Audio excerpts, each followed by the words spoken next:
নমস্কার, রেডিও মালঞ্চ তরফ থেকে প্রচ্ছদ। আপনারা এতদিন প্রচুর সাবস্ক্রাইব করেছেন আমার চ্যানেলকে, প্রচুর ভালোবাসা দিয়েছেন, শুনেছেন, খুব ভালো লেগেছে। আপনাদের এই সাবস্ক্রাইব করাতে ভীষণ উৎসাহিত হয়েছি আমি এবং সূচি, প্রচ্ছদ এবং সূচি।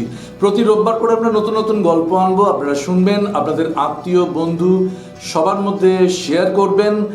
আমরা অত্যন্ত উৎফুল্ল এভাবে কাজ করতে পেরে।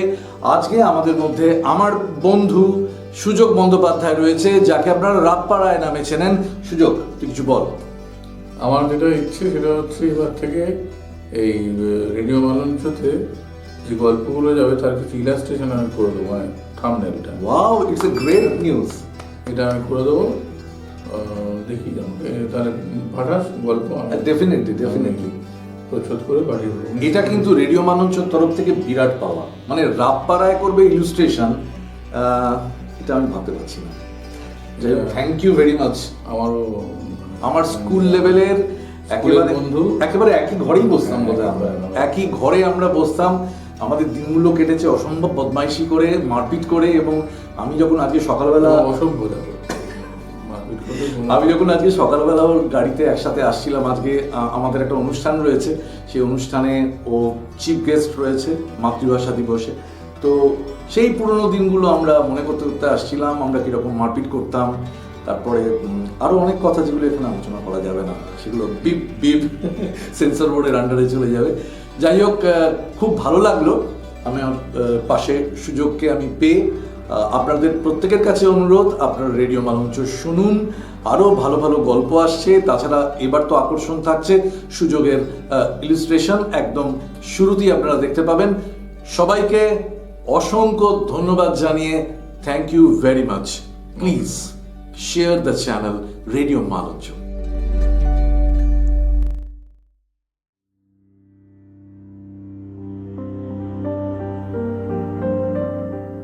আপনারা শুনছেন রেডিও মালঞ্চয়ে অলৌকিক কাহিনী সমগ্র থেকে আজকের গল্প গজেন্দ্র কুমার মিত্র রচিত অতীতের তীর। গল্প পাঠ ও অন্যান্য চরিত্রে প্রচ্ছদ ও সূচি। পর্ব ৩৯।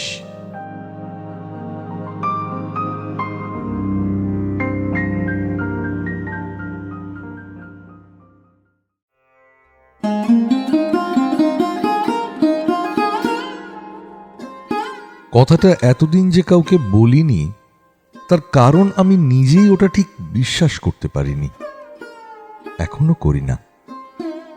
কি যে ঘটেছিল তাও জানি না, হলপ করে বলতে পারবো না। আমি যেভাবে ঘটনাটাকে চোখে দেখেছি, ওর ইতিহাসের সঙ্গে আমি যতটুকু জড়িত সেইটুকুই শুধু বলতে পারি, কিন্তু তাতে লাভ কি? আপনাদের অষ্টপ্রান্তে যেটুকু পরিহাসের হাসি ফুটে উঠবে তা তো আমি এখান থেকেই দেখতে পাচ্ছি, আর তার জন্য দোষও দিই না বিশেষ। কারণ আমাকে অমন গল্প বলতে এলে আমিও ঠিক অমনি করেই অবিশ্বাস ও পরিহাসের হাসি হাসতুম। তবুও আজ যে বলতে বসেছি তার কারণ এই যে কথাটা কাউকে না বলে আর থাকতে পারছি না। দীর্ঘ ৩ বছর হয়ে গেল রহস্যটা মনের মধ্যেই চেপে রেখেছি। মানুষের পক্ষে সম্ভব এত দীর্ঘদিন এমন একটা চমকপ্রদ ইতিহাস একা একা অন্তরে বহন করা? তাছাড়া আমি যা জানি না, আমি যা বিশ্বাস করি না, তাই যে সব উড়িয়ে দিতে হবে তারই বা মানে কি? আমি যে অর্থ খুঁজে পাইনি, যে রহস্য উদ্ঘাটিত করা সম্ভব হয়নি আমার দ্বারা, তা যে আপনাদের দ্বারা হবে না তা কে বললে? আমাদের সন্তু মাস্টারকে কে না চেনে? অবশ্য আমাদের এই পাড়া বা গ্রামের কথাই বলছি। তবে হ্যাঁ, কলকাতায়ও বহু লোকে চিনত বই কি। হালদারদের ছেলে সন্তু, রোগা লিগলিকে শ্যামবর্ণ, মাথায় চুল ঝাঁকড়া ঝাঁকড়া, চোখে সর্বদা একটা উৎসাহের দীপ্তি এবং মুখে একটা সবিনয় সলজ্জ হাসি। বাবার অবস্থা ওর খুব মন্দ ছিল না। কি একটা মার্চেন্ট অফিসে ভালো চাকরি করতেন। চাই কি সন্তু লেখাপড়া শিখুক আর না শিখুক, ওকেও সে অফিসে ঢুকিয়ে দিয়ে যেতে পারতেন। আর আজ তাহলে সন্তুর 150-200 টাকা মাইনে হয়ে যেত। কিন্তু সন্তু সে ধার দিয়েই গেল না। লেখাপড়া তো শিখলই না, ক্লাস 9-এ বার 2 ফেল করে একেবারে ওপার চুকিয়ে দিলে। চাকরিতে ঢুকতেও রাজি হলো না। মাথায় ঢুকলো ও গান গাইবে। গান রীতিমতো কিছুই শেখেনি, বাড়িতে হারমোনিয়াম পর্যন্ত ছিল না। তবু অপরের মুখে শুনে শুনে ও গান শিখতে লাগলো এবং যেখানে সেখানে গায়ে পড়ে গান শোনাতে শুরু করলো। তখনও আমরা কেউ ওটা নিয়ে মাথা ঘামায়নি। ছেলে মানুষ পাগলামি করে বেড়াচ্ছে, বেড়াক। কিন্তু যত দিন যেতে লাগলো ততই ঝোঁকটা যেন বেড়ে চলল। কাজের মধ্যে পাড়ার যত রাজ্যের ছেলে মেয়ে জড়ো করে স্বদেশী গানের তালিম দিতে থাকে। আর কোনো একটা ছুতো পেলেই তা কে জানে স্বাধীনতা দিবস আর কে জানে মে দিবস, দলবল নিয়ে প্রভাত ফেরিতে বেরিয়ে পড়ে। এছাড়া আরও একটা কাজ ছিল।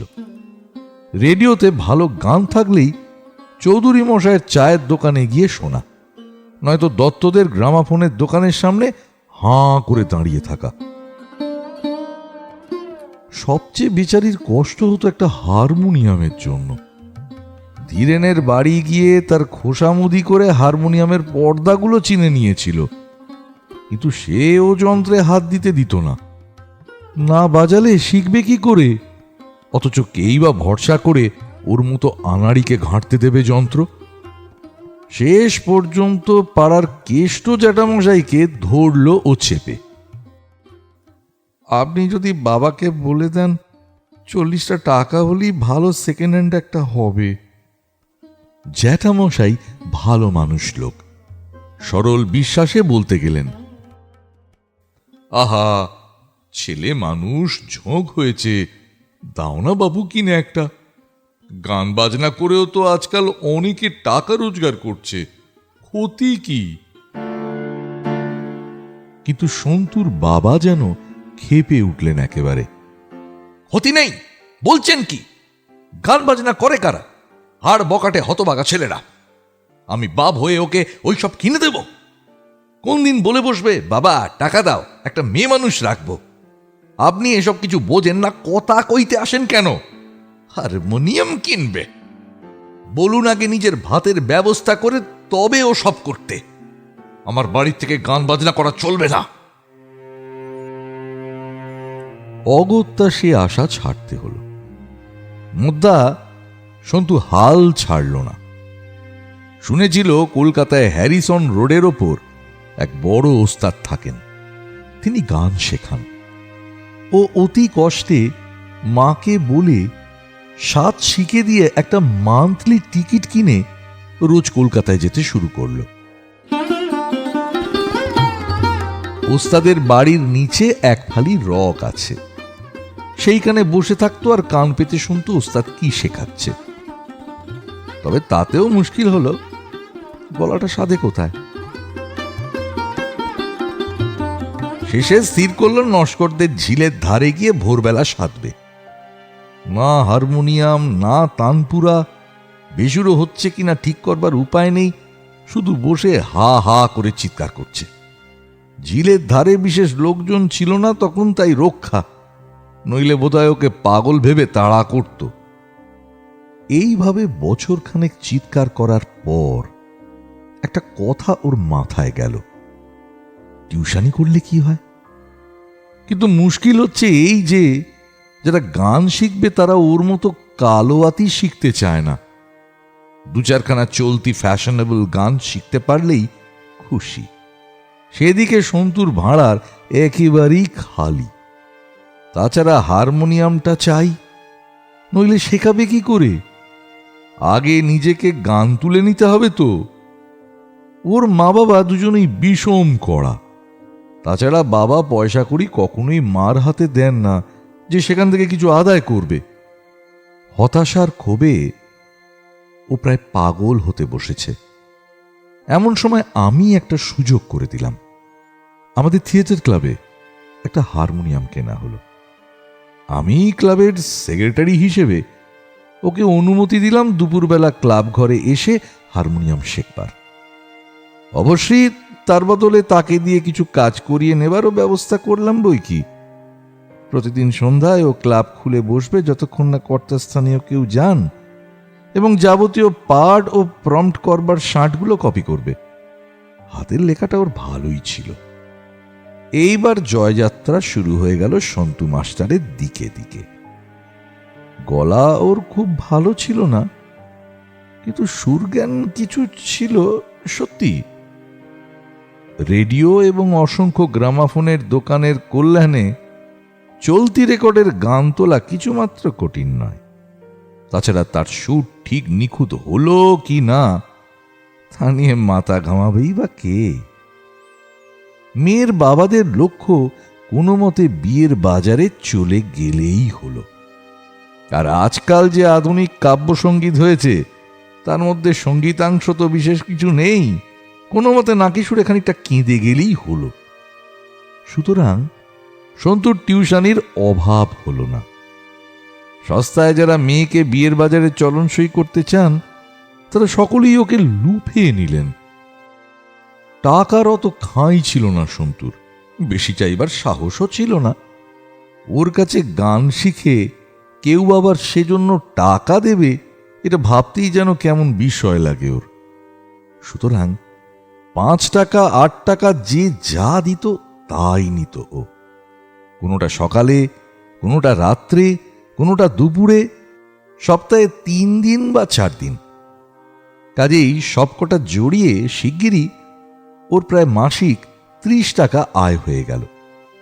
অর্থাৎ নিজস্ব একটা হারমোনিয়ামের স্বপ্ন আর ওর কাছে দুরাশা রইল না।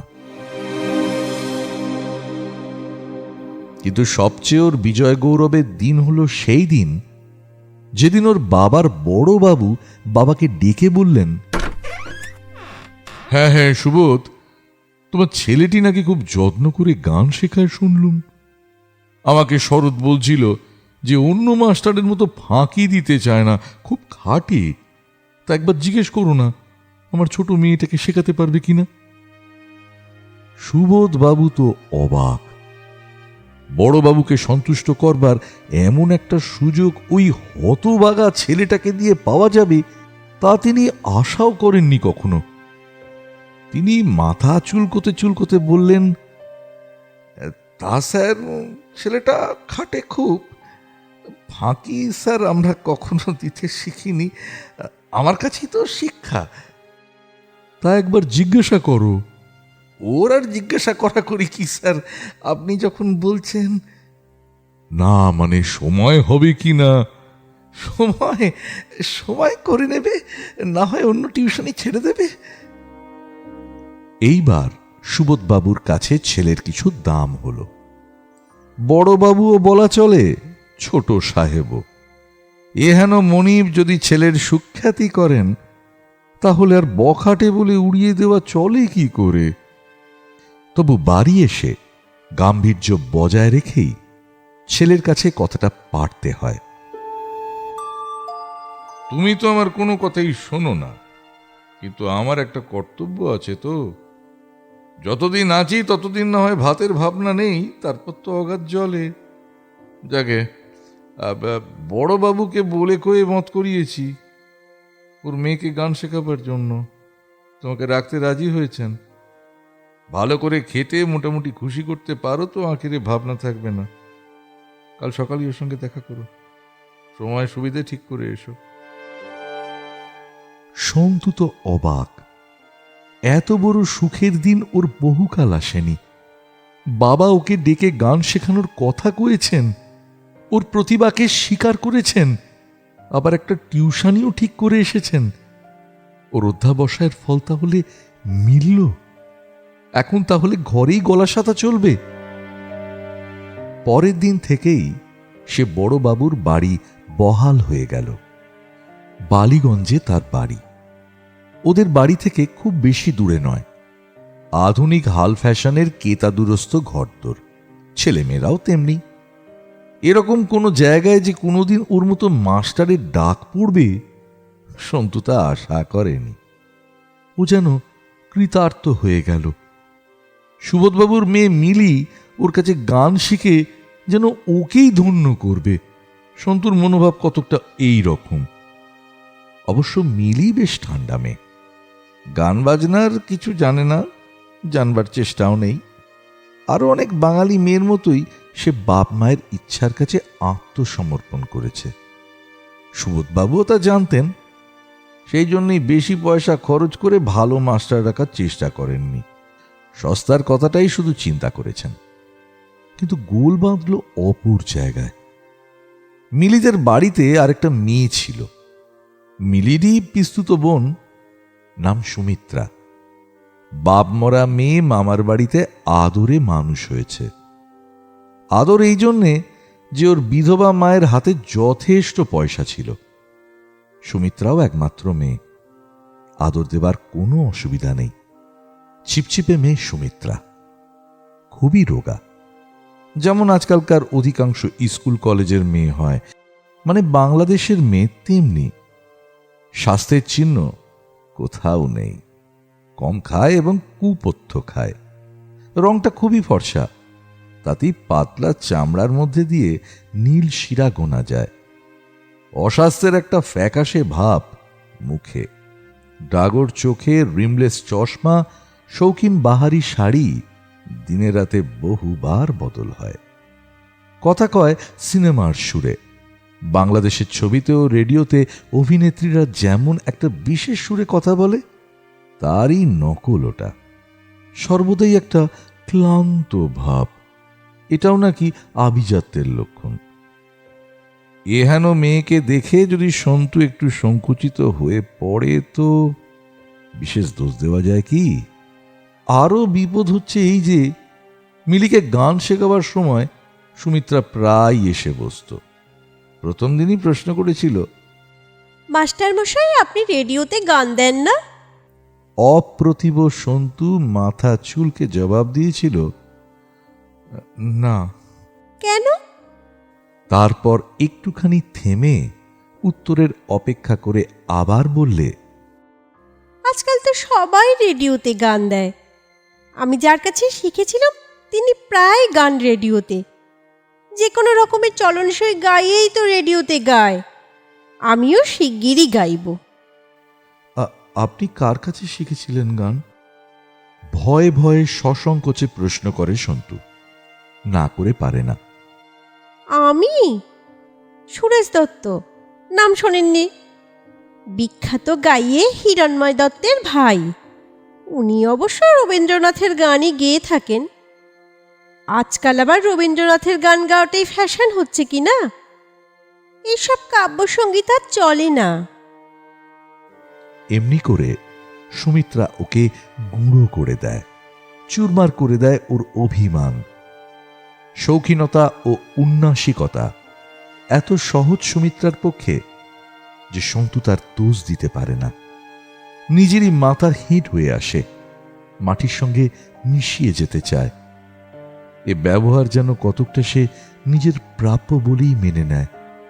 সুমিত্রাকে কেউ মিলির অভিভাবকত্ব করতে বলেনি। সন্তুর পরীক্ষা নেবারও কথা নয়, এমনকি ওর সেখানে উপস্থিত থাকারও প্রয়োজন নেই। তবু হাতে অপর কোনো কাজ না থাকায় সুমিত্রা প্রায় ওখানে এসে বসে এবং নানাভাবে সন্তুর অকিঞ্চিতকরতা প্রমাণ করতে চেষ্টা করে। ওর ফরমাসে দু চারটে চলতি রবীন্দ্রনাথের গান শিখে এসে শেখাবার চেষ্টা করে সন্তু, কিন্তু সুমিত্রা তাতেও নাক তোলে। এ মা, ও গানটা তো আজকাল সবাই জানে, এ বুঝি কেউ শেখে? আপনি ওইটে জানেন না? অমুক গানটা, ওটা শেখান না। এমন গানের লাইন বলে যা সন্তু তো শোনেইনি। রবীন্দ্রনাথ বেঁচে থাকলেও মনে করতে পারতেন কিনা সন্দেহ। কিংবা বলে বসে, ওটা তো ঠিক সুর হচ্ছে না মাস্টার মশাই, ভালো করে শিখে নেবেন। আপনি সুরেশদার কাছে শেখেন না কেন? খুব ভালো সুর জানেন সুরেশদা। হিরণময়বাবু শান্তিনিকেতন থেকে সুর আনান কি না? এগুলোই সবচেয়ে অপমানকর। অথচ প্রতিবাদ করতে পারে না। সন্তু প্রশ্ন করতে পারে না যে আসল সুরটা কিরকম হবে দেখিয়ে দিন। শুধু ছাত্রীর সামনে এই অপমানে ওর কান মুখ রাঙা হয়ে আসে। অথচ সুমিত্রার গানও শুনেছে সন্তু, সেই মামুলি রেডিও ও রেকর্ডের চলতি গান। তাও সুর ঠিক হয় না, কিন্তু সেটা সাহস করে মুখের ওপর বলে কে? সুমিত্রার এমনই এক সবজান্তা ভাব, এত উপর থেকে সে সর্বদা কথা বলে, তাকে প্রতিবাদ করার কথা স্বপ্নেও ভাবতে পারে না সন্তু। বিশেষত গাইবার আগে সুমিত্রা যা তোড়জোড় এবং আদিক্ষেতা করে, এমন চিঁচি গলায় গায় যে ওকে পাকা গাইয়ে বলে স্বীকার না করে উপায় নেই। কিন্তু দুঃখের এখানেই শেষ নয়। সন্তুর জীবনে গভীরতর দুঃখের কারণ হয়ে উঠল সুমিত্রা। কবিরা বলেন, আকাশের চাঁদ নাকি মাটির চন্দ্রমল্লিকাকে ভালোবাসে। এটা খুব অসম্ভব নয়, স্বীকার করি। কিন্তু কোনো ব্যাঙ সাপকে ভালোবেসেছে বলে আজ পর্যন্ত শুনিনি, কিংবা কোনো বইতে এমন কথাও লেখা নেই যে জলের মাছ বকের প্রেমে পড়েছে। ঠিক এমনই কাণ্ডটাই ঘটে গেল পৃথিবীতে। কবে কোন অসতর্ক মুহূর্তে নিজের অজ্ঞাত সারেই সন্তু ভালোবেসে ফেলল সুমিত্রাকে। অথচ সে ভালো করেই জানত যে এটা ওর কাছে বামনের চন্দ্র লাভেচ্ছার চেয়েও দুরাশা। কিন্তু তার ভীরু মনে সুমিত্রা রূপিণী চন্দ্রের আকর্ষণে যে জোয়ার উত্তাল হয়ে উঠেছে, তার গতিবেগ রোধ করে এমন সাধ্য কার? সন্তুর সে ক্ষমতাও ছিল না, ইচ্ছাও ছিল না। সুতরাং এ মনোভাবের অবশ্যম্ভাবী ফলস্বরূপ সন্তু উঠে পড়ে লাগল যে সে অন্তত সুরেশ দত্তের যোগ্যতা অর্জন করবে। সে রেডিওতে গেল অডিশন দিতে। তারা ওকে পছন্দ করলেন না। সে শুনেছিল যে ওখানে নাকি কিছু ধরপাকড়ের ব্যাপার আছে। তা নইলে সত্যি সত্যি সে এমন কিছু খারাপ গায় না। ওর মতো গাইয়ে আর দু চারজন গেয়ে থাকে রোজই। কিন্তু ওর হয়ে ধরপাকড় করবে কে? যাই হোক, সন্তু হাল ছাড়ল না। ওই একটা গুণ ছিল ওর, অধ্যাবসায়ের অভাব ছিল না কোনোদিন। রবীন্দ্রনাথের গান শেখায় এমন যে 2-3টি স্কুল হয়েছে, তাদের শিক্ষকদের সঙ্গে যোগাযোগ করার চেষ্টা করল। তাতে একটু বিলম্ব হবার সম্ভাবনা রইল বটে, কিন্তু উপায় কি? সোজাসুজি স্কুলে ভর্তি হলে শিক্ষক রূপে যে সম্মান যায়। রেডিওতে রবিবার আধ ঘন্টা গান শেখাবার ব্যবস্থা আছে। তাহলে কি হবে? বাড়িতে তো রেডিওও নেই। ছাত্রদের বাড়ি গিয়ে শিখতে পারে না, তারা কি মনে করবে? এধারে আরেকটি কাণ্ড হয়ে গেল। সুরেশদা যোগ্যতার আর এক ধাপ ওপরে উঠে গেলেন। তার একটা রেকর্ড বেরিয়ে গেল বাজারে। রেকর্ডের সেই প্রুফ কপিখানা এনে সুমিত্রা ওদের সামনে টেবিলে ফেলে ঠোঁট উল্টে বলল, এখন গ্রামাফোন রেকর্ডের কী বা মূল্য? যে সেই তো রেকর্ড দিচ্ছে, একটু গাইতে জানলেই হলো।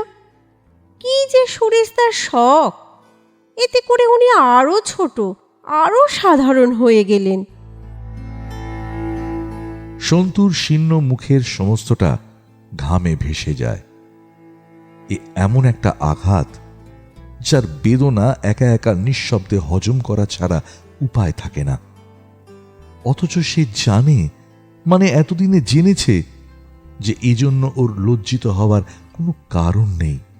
সুমিত্রার মতো মিলি ধনী নয়, সস্তায় হবে বলেই মিলির বাবা ওকে রেখেছেন। তাছাড়া সুরেশদার মতো যোগ্যতা যদি সে অর্জন করতে নাও পারে তো কোনো ক্ষতি নেই, কারণ করলেই বা কি? সুমিত্রা আইএ পাশ করে বিয়ে পড়ছে। সে বড়লোকের মেয়ে, তার রূপ আছে, তার পক্ষে সন্তুকে ভালোবাসা বা বিয়ে করা একেবারেই অসম্ভব। কোনো উন্মাদের কল্পনাতেও এমন কথা কোনোদিন যাবে না। সুতরাং দরকার কি এ নিয়ে মাথা ঘামাবার? সুমিত্রার দৃষ্টিতে একটু শ্রদ্ধার আলো জ্বালবার জন্য এ আপ্রাণ চেষ্টা কেন ওর? লাভ কি? এ প্রশ্ন নিজেকেও করে দেখেছেও, উত্তর পায়নি। অন্ধ অবোধ দুর্নিবার একটা ইচ্ছা, অকারণ একটা লজ্জা ওকে ঠেলে দিয়েছে শুধু অন্তঃসারশূন্য একটা মেয়ের অন্তরে মূল্যহীন শ্রদ্ধার আসন অধিকার করার চেষ্টায়। এসব অবশ্য আমরা কেউ কিছু জানতুম না, পরে জানলুম একটু একটু করে। কিছু বা প্রশ্নের উত্তরে, কিছু বা সন্তুর স্বেচ্ছাকৃত স্বীকারোক্তিতে। অথচ সবার অজ্ঞাতে ধীরে ধীরে ছেলেটা নিজেকে ক্ষয় করছিল। অসংখ্য টিউশনি ধরেছিল পয়সার জন্য। বেশবিন্যাসটাও সুরেশদার মতো হওয়া চাইতো। তাছাড়া ইদানিং বাবাও সংসারের জন্য কিছু টাকা দাবি করছিলেন। এর ওপর নিজের শিক্ষার অমানসিক সাধনা চলছিল। শিখেও ফেলেছিল খুব। সত্যি কথা বলতে কি, ইদানিং সে সুরেশের চেয়ে ঢের ভালো গাইতো রবীন্দ্রনাথের গান। কিন্তু তাতে কি, সুমিত্রা তো আর গান বুঝে সুরেশের প্রশংসা করে না। সন্তু যদি ভালোবাসায় অন্ধ হয়ে না যেত, সুমিত্রা যদি তার মিথ্যা উন্নাসিকতায় অমন করে চোখ ধাঁধিয়ে না দিত, তাহলে এ প্রচেষ্টার অসারতা ওর নিজের কাছেই ধরা পড়ত একদিন। কিন্তু তা হল না। ইতিমধ্যে কঠোর পরিশ্রমে এবং আত্মঘাতী চিন্তায় ওর শরীর যে ভেঙে এসেছিল তা কেউ বুঝতে পারেনি। সামান্য একটু সর্দি জ্বর থেকে দাঁড়ালো প্লুরোসি। সেও যদি বা সেরে উঠল, তো শুরু হলো ঘুসঘুসে জ্বর। সে জ্বর আর গেল না। প্লুরিসির পর ঘুসঘুসে জ্বরের অর্থ কি তা সবাই জানত, আর ডাক্তারও তাই বললেন। সাংঘাতিক দুটি অক্ষর সংক্ষেপে উচ্চারণ করে ওর আশা, আকাঙ্ক্ষা, প্রেম, অনুভূতি, স্বপ্ন, কল্পনার ওপর যেন কঠিন শীতল একটা আস্তরণ টেনে দিলেন। টিবি। ওর বাবার অবস্থা খুব খারাপ না হলেও কোনো স্যানাটোরিয়ামে পাঠিয়ে রাজকীয় চিকিৎসা করবার সঙ্গতি ছিল না। বাড়িতেই টুকটাক করে চিকিৎসা হতে লাগলো। দামি ডাক্তার, ইঞ্জেকশনই বা কিনবে কে? তবু আমি উদ্যোগী হয়ে ওর সব ছাত্রছাত্রীদের বাড়ি থেকে কিছু কিছু চাঁদা তুললুম। বলা বাহুল্য, তার মধ্যে সবচেয়ে কম টাকা দিলেন মিলির বাবা, কারণ তার অবস্থাই ওদের মধ্যে সবচেয়ে ভালো। আমাদের ক্লাব থেকেও একটা চ্যারিটি শোর বন্দোবস্ত করা হলো। তাতে 455 টাকা টিকিট বিক্রি হলো বটে, কিন্তু দেখা গেল যে 400 টাকার ওপর খরচ হয়ে গেছে। বাকি টাকাটা মেম্বারদের কাছ থেকে চাঁদা তুলে এবং ক্লাব ফান্ড থেকে কিছুটা দিয়ে 150 টাকা করে দেওয়া হলো। নইলে ক্লাবের প্রেস্টিজ থাকে না। এর মধ্যে একদিন যেন ঈশ্বরের নিষ্ঠুর পরিহাসের এক আশ্চর্য ঘটনা ঘটল। এমন যোগাযোগ দৈবাত হয়। একই ডাকে সন্তুর নামে 3খানা চিঠি এলো। একখানা রেডিওর কন্ট্রাক্ট ফর্ম। আগামী মাসের শেষে একটা তারিখ দিয়ে ওর জন্য সময় নির্দেশ করা হয়েছে রবীন্দ্রসঙ্গীত। হিন্দুস্তান গ্রামাফোন কোম্পানি থেকে রেকর্ড তোলবার জন্য এক আমন্ত্রণ, এবং সর্বশেষ বিস্ময় ও সর্বাপেক্ষা আঘাত, সুমিত্রার বিয়ের চিঠি। সুরেশ দত্তের সঙ্গে বিয়ে। এটা অবশ্য আমি কানাঘুষ হয়ে আগেই শুনেছিলাম যে মা ও মামার অমতে নিজে জোর করে সুরেশ দত্তকে বিয়ে করছে সুমিত্রা। নিমন্ত্রণ পত্রেও দেখলাম সুমিত্রা নিজে নিমন্ত্রণ করেছে। ওর বিবাহ উৎসবে সন্তুকে যে স্মরণ করেছে, এটা বিদ্রুপ না করুণা ঠিক বুঝলাম না, কিংবা কঠিন নিষ্ঠুরতা। চিঠিখানা পেয়ে সন্তুর রোগ পাণ্ডুর বিবর্ণ মুখ বিবর্ণতর হয়ে উঠল। যে হাতে চিঠিখানা ধরা ছিল, সে হাতখানা কাঁপছিল থরথর করে, কিন্তু মুখে সে কিছুই বলল না। অনেকক্ষণ পরে খামখানা হাতে নিয়ে শুধু প্রশ্ন করল, এটা ওর নিজের হাতে লেখা না? এই ঠিকানাটা? তারপর অবশ্য উত্তরের আশা না করেই খামে মুড়ে সযত্নে বালিশের তলায় রেখে দিয়ে ক্লান্তভাবে চোখ বুঝল। সন্ধ্যার সময় আবার যেতে একটুখানি ম্লান হেসে বলল, গ্রামাফোন কোম্পানিকে চিঠির জবাব দিয়ে দিলাম যোগুদা। লিখে দিলাম যে এ কাঠামোতে আর ওদের কাছে রেকর্ড তোলানো সম্ভব হবে না। ভেবেছিলাম আমাকেই হয়তো এই চিঠিগুলোর জবাব লিখতে হবে। যাক, ও তাহলে নিজেই লিখতে পেরেছে। প্রশ্ন করলুম, অমনি রেডিওতে একটা লিখে দিয়েছ তো? মুখখানা কেমন যেন সলজ্জ হয়ে গেল ওর। খানিকটা চুপ করে থেকে বলল, ওদের কন্ট্রাক্টটা সই করে পাঠিয়ে দিয়েছি। ছি ছি, এ কি করলে? ব্যস্ত হয়ে উঠি। তাড়াতাড়ি হাত দুটো চেপে ধরে বলে, কিছু বলবেন না যোগুদা, এইটুকু শুধু মাফ করুন লক্ষ্মীটি, আমায় বকবেন না। ও আমি যেমন করে হোক গিয়ে আসবো।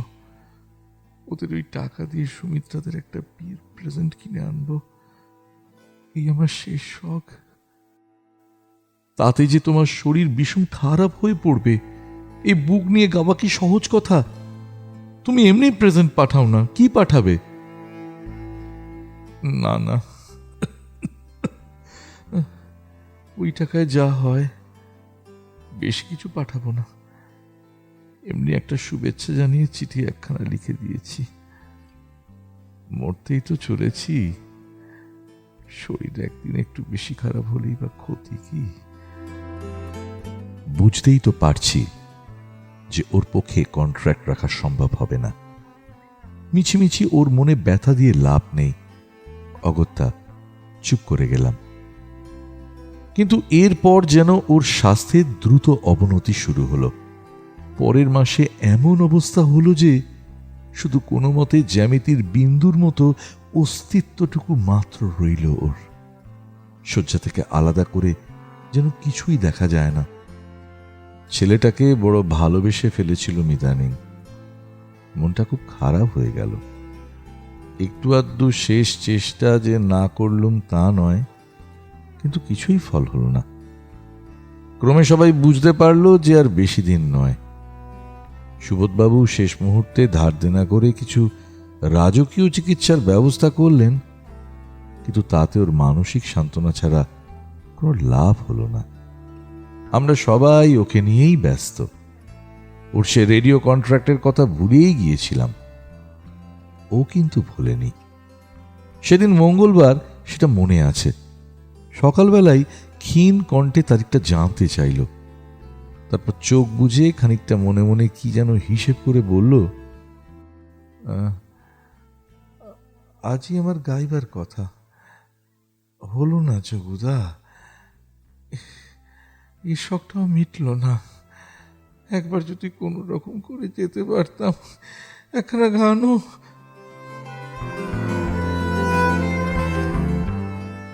বেচারি, ওর আকুতি দেখে চোখে জল এসে গেল।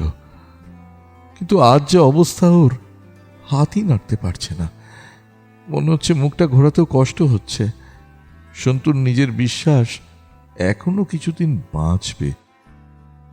অবশ্য তবে আমরা বুঝতে পারছিলাম যে আজকালের মধ্যেই শ্বাস উঠবে। সেদিন বিকেলবেলা অফিস থেকে বেরোতে আমার একটু দেরি হয়ে গিয়েছিল।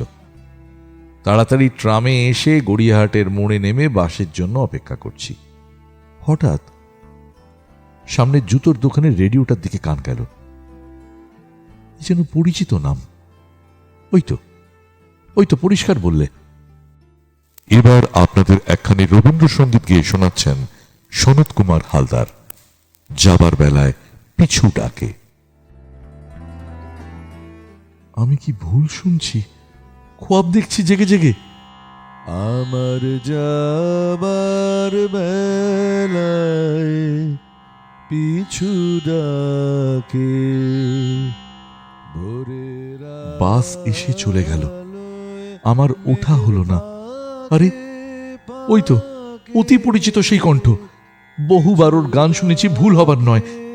কি করে গেল সে? ওই দেহ, রেডিও কর্তৃপক্ষই বা কি বলে অনুমতি দিলেন?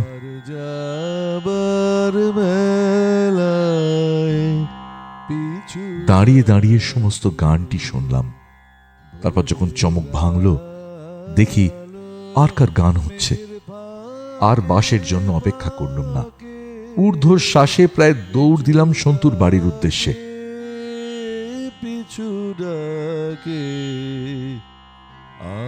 মিনিট 15 পরে যখন ওদের বাড়ি পৌঁছলুম, তখন বেশ অন্ধকার হয়ে এসেছে। ওর মা সবে সন্ধে দিয়ে আলো নিয়ে এই ঘরে আসছেন।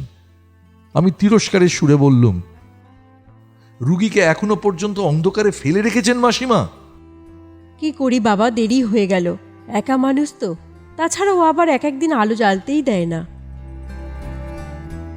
দুজনে একই সঙ্গে ঘরে ঢুকলুম। নিথর হয়ে কাঠের মতো পড়ে আছে সন্তু। কাছে যেতেই বুঝতে পারলুম ব্যাপারটা সব শেষ হয়ে গেছে। ওর মা আছড়ে পড়লেন চিৎকার করে।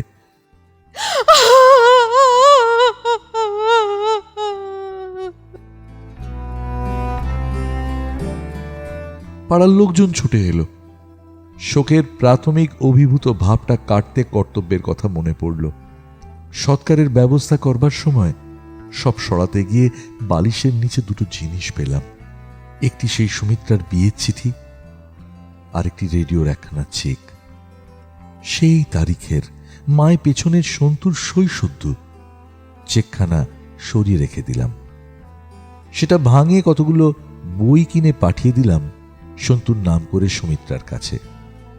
ওর যে শেষ ইচ্ছে এই ছিল তাও জানিয়ে দিলাম। কিন্তু আসল প্রশ্নটারই কোনো মীমাংসা করতে পারিনি আজ পর্যন্ত।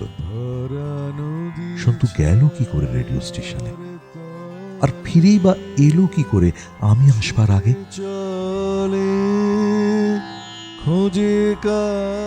এর উত্তর আর জীবনে পাবো না কোনোদিন। শুনেছি একাগ্র কামনার পক্ষে সবই সম্ভব, কিন্তু এতটাও সম্ভব হয় কি কে জানে।